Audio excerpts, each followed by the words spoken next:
Bismillah ar-Rahman ar-Rahim, salam alaikum wa rahmatullahi ta'ala wa barakatuh, que la paix soit avec vous. Nous sommes en train de décortiquer les 10 signes de la fin des temps. Des temps, est-ce que c'est un temps ou c'est des temps? Pourquoi on appelle des temps en français et en arabe on dit Qiyam as-Sa'a? Nous parlons d'une heure. Nous parlons du rendez-vous de l'heure précise. Quand on parle la fin du monde, la fin des temps, en arabe on dit Qiyam as-Sa'a. Yaoum al-Qiyam. Le rendez-vous des comptes rendus. Traduit, ça n'a pas le même sens.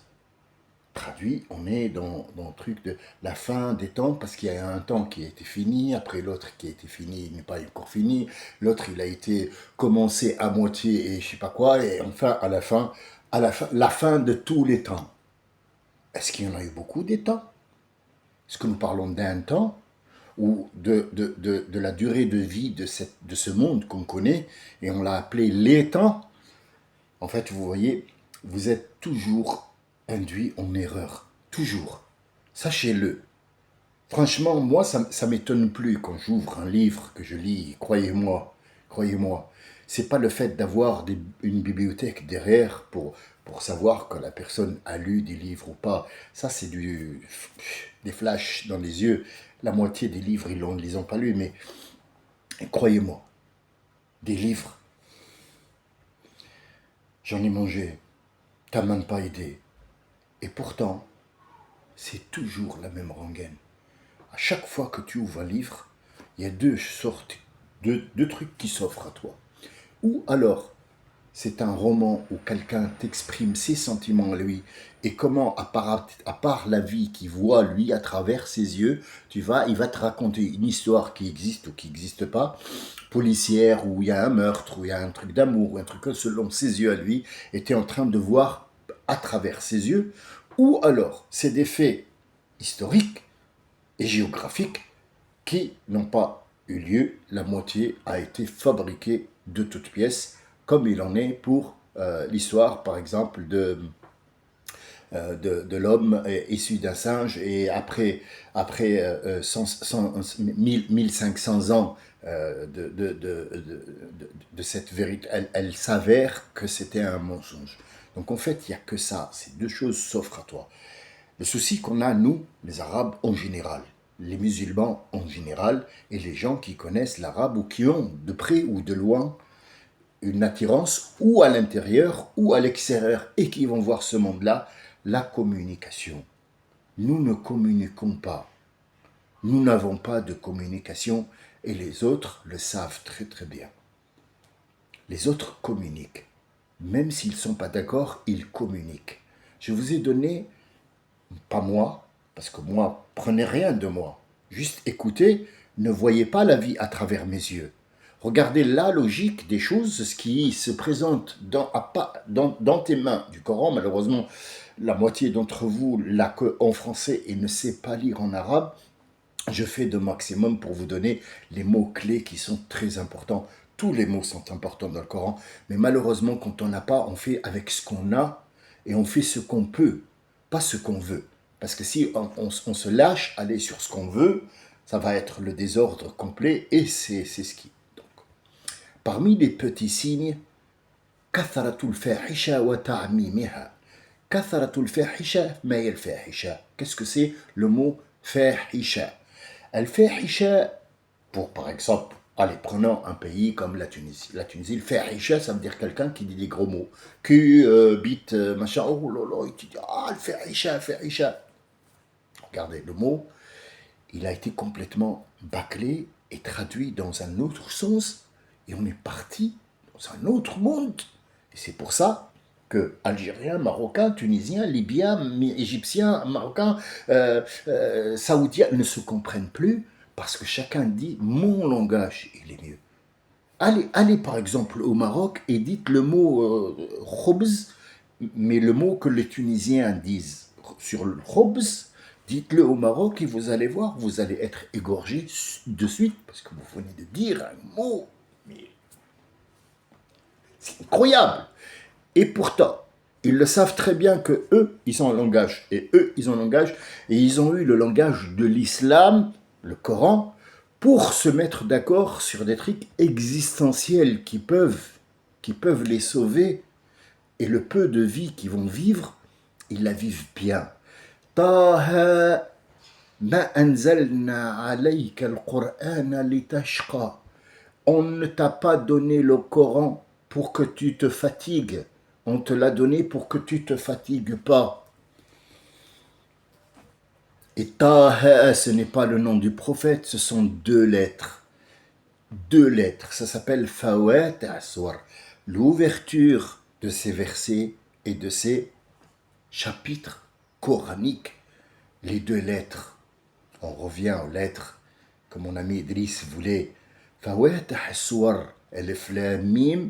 Alif Lam Ra. Alif Lam Ha. Ha Mim. Taha, Yassine, ce sont des lettres. Ces lettres-là, ils jouent le rôle de clé USB pour le reste de la sourate.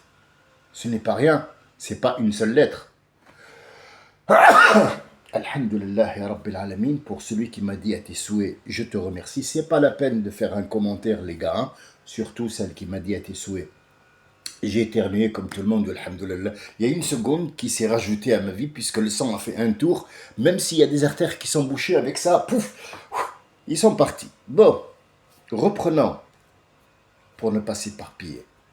Nous avons vu la mort du prophète, la venue du prophète, la mort du prophète, l'antéchrist. L'antéchrist, nous avons bien compris l'histoire.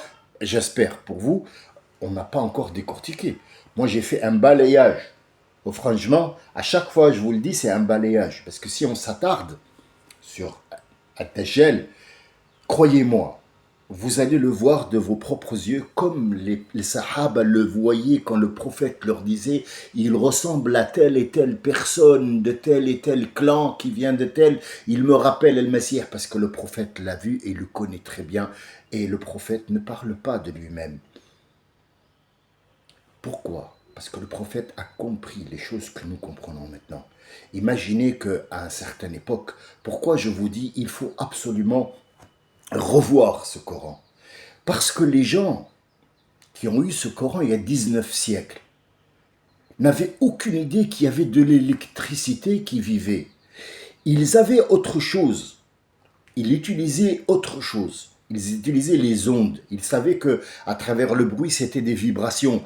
Les mots coraniques correspondaient à leur vie, à eux, et ils leur disaient de ce que vous ne connaissez pas, ce que les autres après vous vont connaître.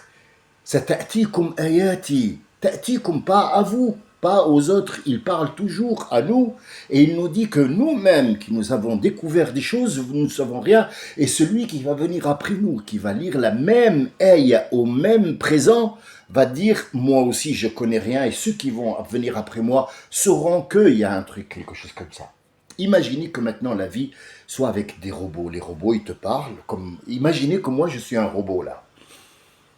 Je suis démuni de son sentiment, mais je parle comme un être humain parce que j'ai une clé USB qui est mise sous mon aisselle ou derrière la tête et je parle avec vous. Est-ce que ça vous... La plupart de vous va avoir un sourire. Ne croyez pas, ne le croyez pas, parce qu'il va y avoir un temps où il va y avoir des êtres humains, mais qui ne sont pas humains. Et oui, ça sera des robots qui parlent avec vous. Ils ont créé des femmes plus vraies que nature, mais malheureusement c'est un robot. Ils ont créé des femmes avec lesquelles des hommes qui n'ont pas de rapport sexuel avec deux femmes, il va acheter une femme et il demande, je la veux telle et telle, je veux telle et telle, je veux telle. Même les poils, ils sont mis comme lui le veut, même les cils, partout dans le corps. L'objet, c'est un objet sexuel qui reste, il est là, il y a des gens qui choisissent ça. Ça existe, oui ça existe. Pourquoi ça rentre pas dans votre tête que ça existe? Donc, c'est ce que je voulais vous apporter en vous racontant des histoires comme ça. Pourquoi le mot histoire, il ne me plaît pas du tout. Ce n'est pas une histoire du tout. C'est vraiment un point de vue que j'ai regardé d'un autre côté que ceux de mes ancêtres. Mes ancêtres ne savaient pas qu'il y avait de l'électricité, qu'on allait appuyer sur un bouton, faire comme ça avec un bruit, et ça s'éteint et ça s'est...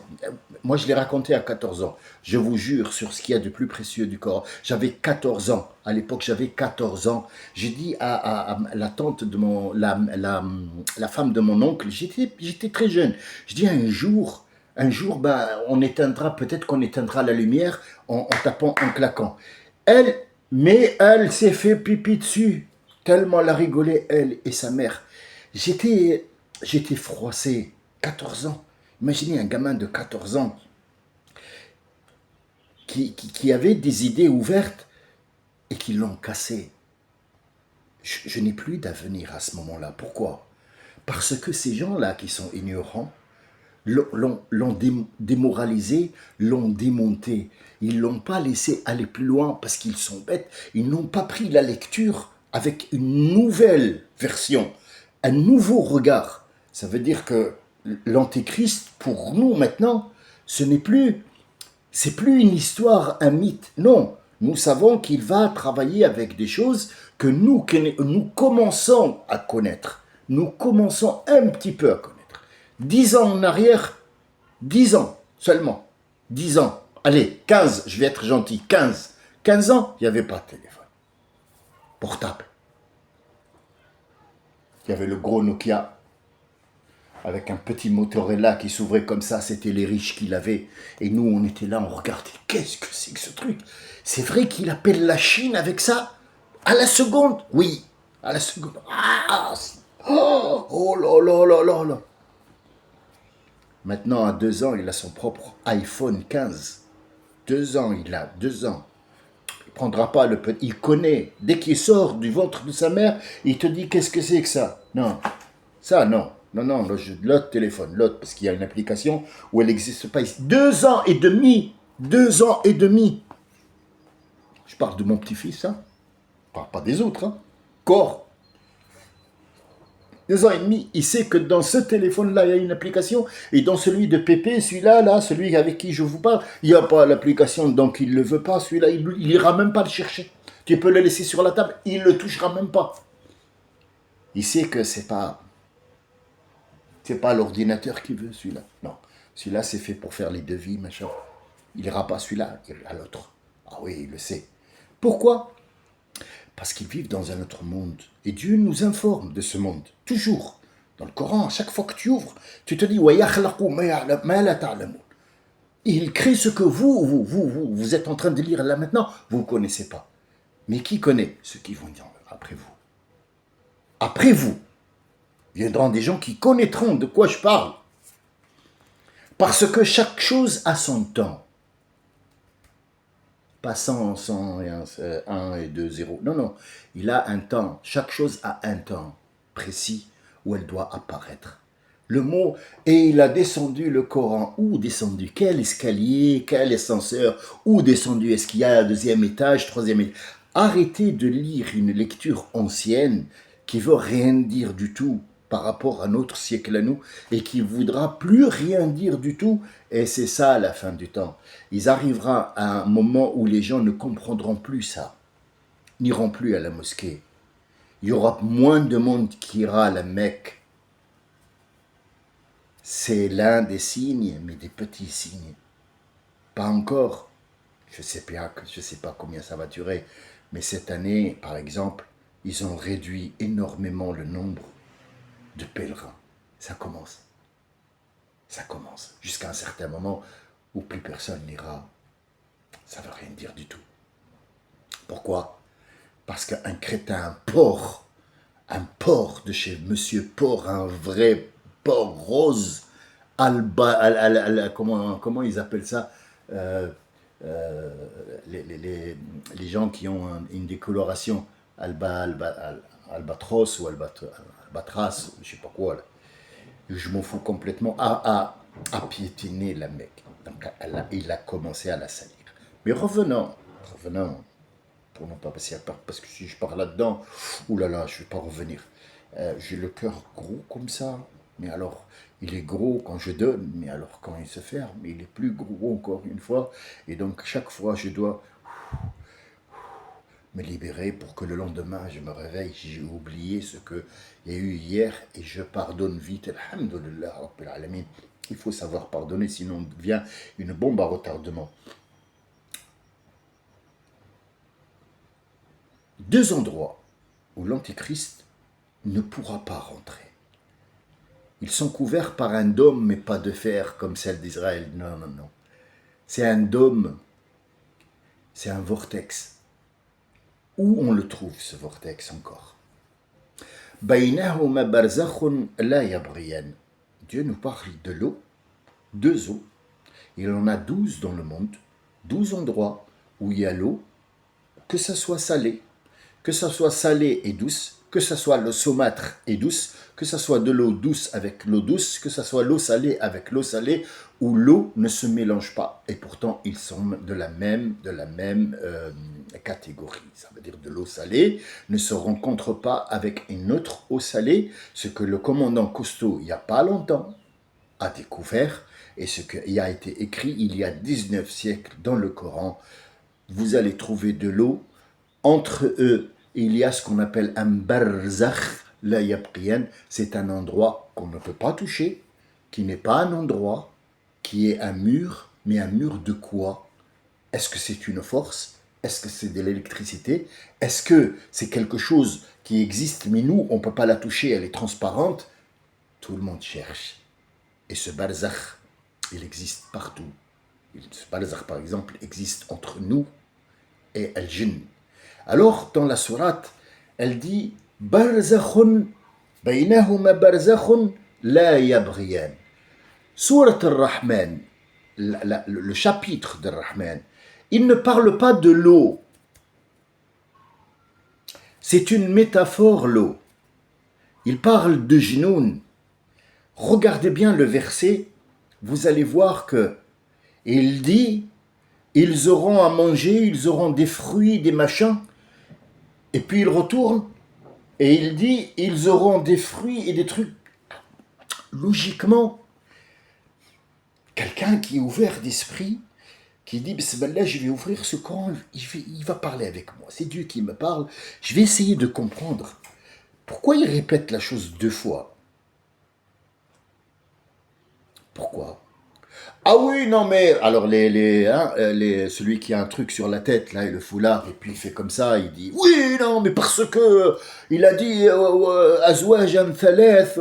Attends, bouge pas, bouge pas. Ar-Rahman, il n'y a pas de Azwajan Thaleth, on est bien d'accord? Ça c'est Surat al-Waqi'a. Faut pas me prendre pour un Mongolien, parce que les Mongoliens, à un certain moment, ils étaient très dangereux pour les Arabes, vous le savez. Sachez-le, que la force que les musulmans craignaient à l'époque, ils ne craignaient pas, mais ils savaient qu'avec eux, ce sont les barbares de Mongolie. C'est les plus dangereux. Cruauté extrême. Juste après eux, via les Perses, qui sont aujourd'hui, ce sont les Russes. Cruauté, un peu moins que les barbares mongols, un peu moins. Puis après, c'était les Romains qu'on pouvait battre. غُلِبَتِ الرُّومُ, c'est inversé. غُلِبَتِ الرُّومُ وَهُمْ فِي أَدْنَى الْأَرْضِ وَهُمْ بَعْدَ ذَلِكَ سَيَغْلِبُونَ. Ah, ils étaient contents, les musulmans. Ils ont dit, ah, au début, غُلِبَتِ الرُّومُ. Le Roum, c'était les Perses, ils les ont massacrés. Et ils ont eu peur. Est-ce que ça se répète? Aujourd'hui? Oui. Mais revenons au dôme, revenons à ce barzakh où Masih, Ad-Dajjal, ne peut pas rentrer. C'est la Médine et Mecca. Ces deux, il dit, c'est la terre de Muhammad. On va les encercler jusqu'à nouvel ordre. Et c'est là qu'arrive Jésus ibn Maryam et notre prophète nous décrit comment Jésus arrive. J'ai les poils hérissés, excusez-moi, mais j'ai les poils hérissés à chaque fois que je lis ce passage qui est approuvé par 7 personnes, non pas 4, par 7 personnes. Ils ont le même récit, aucune faute. Donc ce récit est clair, net et très précis il nous parle de la fin des temps. Comment ça va être? Le Dajjal, il va venir en premier. Il y aura El Mehdi entre-temps, ce que vous appelez le Mehdi, ce imam qui va rassembler le peu de musulmans et ils vont se cacher, pas se cacher, mais ils vont se mettre derrière ce barzer, ce mur qui est invisible à la Mecque et à Médine. Et donc là, le combat s'acharne. Donc il n'est plus question de temps ici, le temps est mort. Et là, عند الراية البيضاء en Syrie actuelle, l'endroit, il n'y a que Mohammed sallallahu alayhi wa sallam qui le connaît, il nous l'a dit, عند الراية البيضاء. Là où il y a le drapeau blanc, qu'est-ce qu'on pourrait nous connaître d'un monde qui va venir après nous? On va dire drapeau. Pour les gens qui vont nous suivre, ils vont dire qu'est-ce que c'est que ces conneries de drapeau? Peut-être que le prophète parle d'autre chose, ce n'est pas un drapeau. Ar-Raya, c'est en arabe littéraire, c'est le drapeau, mais c'est un symbole. Dans l'armée, dans n'importe quelle guerre qui va se faire, il y a toujours un drapeau qui se porte, et ce drapeau-là, bah, c'est l'emblème. Peut-être qu'il parle d'un emblème.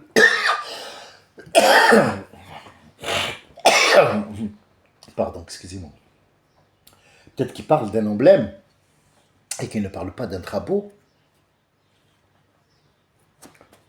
Donc il faut prendre le mot, l'ajuster et voir comment on le voit dans 1000 ans, comment on le voit dans 50 ans, comment on le voit dans 150 ans, quand cette technologie avancera. Peut-être que le prophète parle d'un emblème à ce moment-là, parce que quand il parlait de la fin des temps, il parlait de gens qui avaient un goin de cochon.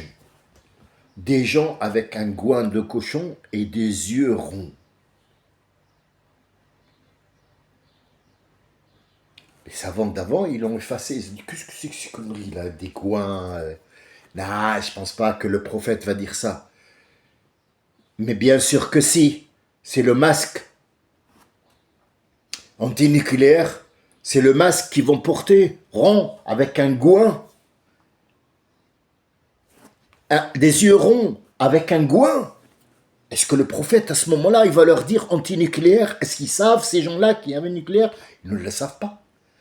Mais il va donner une métaphore pour que les gens qui viennent après fassent une autre lecture. Cette lecture, elle est toujours et tous les jours mise à jour. Tous les jours, elle est mise à jour. Sauf pour certaines choses, comme le Messie, sa gueule, bah, il est frisé, il est rouquin, il est frisé, il est rouquin, et il a un œil en moins, enfin, pas un œil en moins, mais blanche. Rouquin frisé. Ce qui est des rouquins qui sont frisés. Honnêtement. Il y a des gens qui sont frisés, rouquins. Les roux, généralement, ils viennent d'où? Les Pays-Bas. Les roux avec des yeux bleus, ils sont roux avec des taches de rousseur et les cheveux rouges, ils sont blancs. Mais celui-là, il est roux et frisé. Qu'est-ce que ça nous donne comme indice? Quelqu'un qui réfléchit normalement. On n'est pas des philosophes, on n'est pas des scientifiques. Mais ça veut dire qu'il va y avoir un brassage qui a déjà commencé. Il n'y aura plus de roux, noir, blanc, albinos. Tout à l'heure, je rigolais, je ne voulais pas parler de ce porc qui est albinos. Je vous disais qu'albina, je sais très bien comment c'est un albinos qui souille la terre de notre prophète. C'est ça qui m'a énervé. C'est pour ça que je le dénigre. Je dis, je ne trouve pas le mot, je ne sais pas comment. Je sais comment il s'appelle.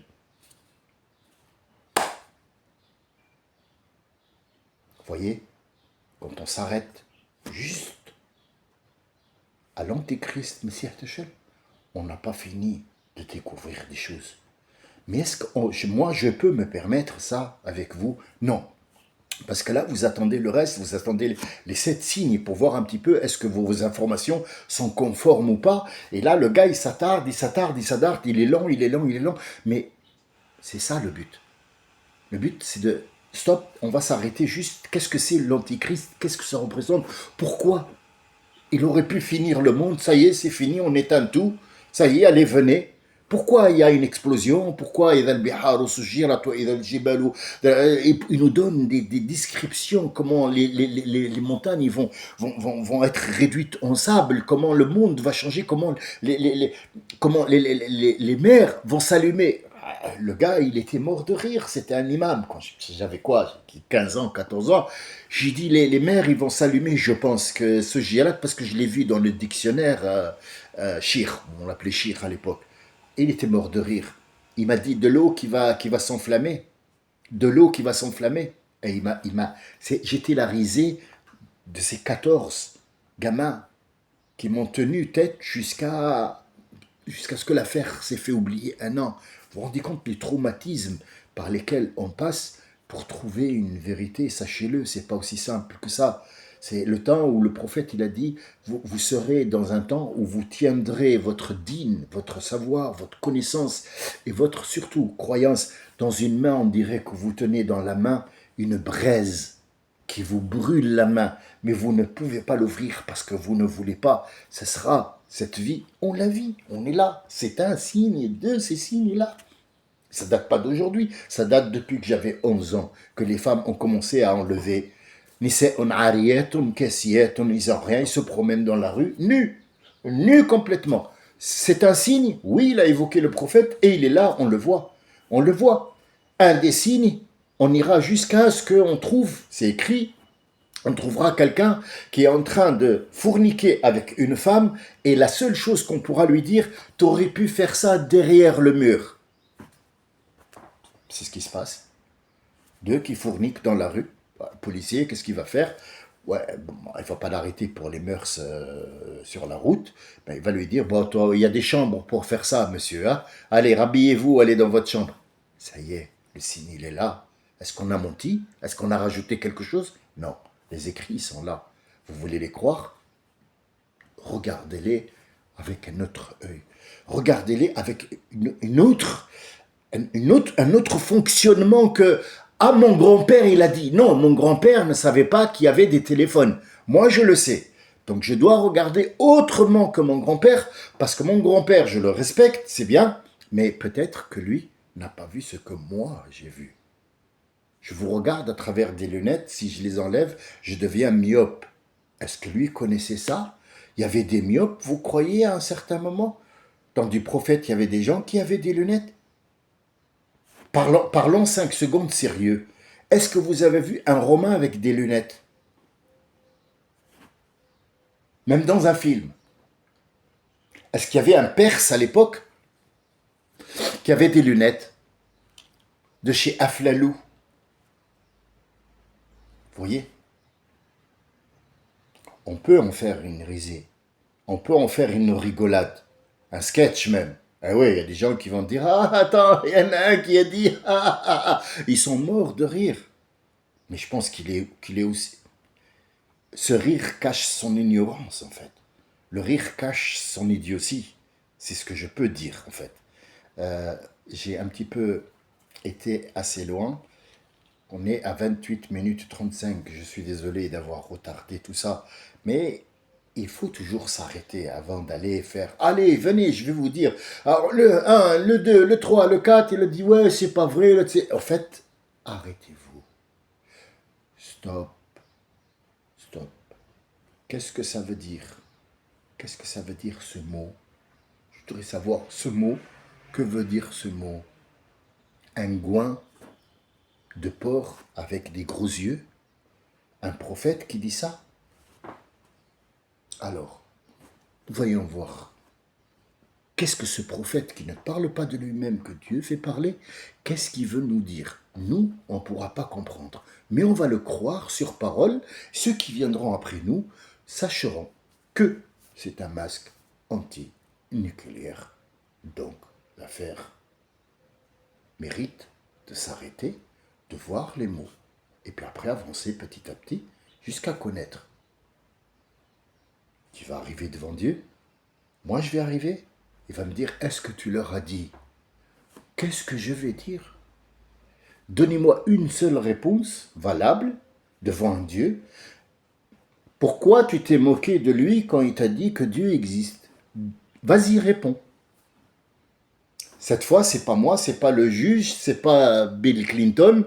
Non, non, non, non. C'est toi qui vas répondre à ton créateur. Dis-lui pourquoi tu n'as pas cru en lui. Vas-y. Dis-lui. Et pourtant, il va te dire, je t'ai envoyé un message ou pas? Je t'ai envoyé des messagers ou pas? Oui. Pourquoi? Je ne pense pas qu'il y aura une réponse à ce moment-là. J'espère que nous, on sera à l'abri, j'espère, et j'espère pour tout le monde d'ailleurs, mais bon, je ne pense pas que ça soit le cas.